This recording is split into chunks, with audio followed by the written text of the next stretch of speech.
If you need to change the time zone on chess.com, you're in the right place. In this video, I'll walk you through the quick and easy steps to update your time zone so your games, events, and account details match your location correctly.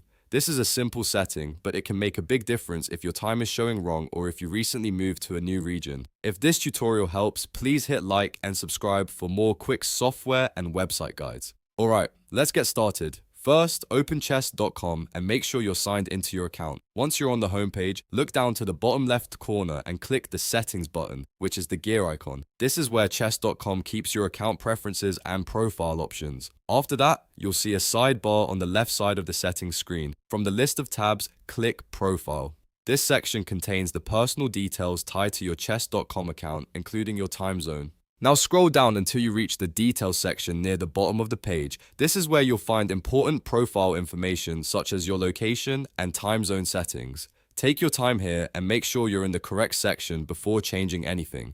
Next, click the Time Zone drop-down menu. A list of available time zones will appear, and you'll want to choose the one that matches your current location as closely as possible. If you recently changed countries, regions, or cities, select the option that reflects where you are now so your chess.com schedule stays accurate. Once you've selected the correct time zone, don't forget the final step. Click the Save button to apply the changes. This is important because if you leave the page without saving, your new time zone may not update. And that's it. You've now changed your time zone on chess.com successfully. If you were doing this because your game times looked off or because you wanted your account to match local time, you should now be all set. If this video helped you out, make sure to like the video, subscribe to the channel, and leave a comment if you want help with any other chess.com settings. Thanks for watching, and I'll see you in the next tutorial.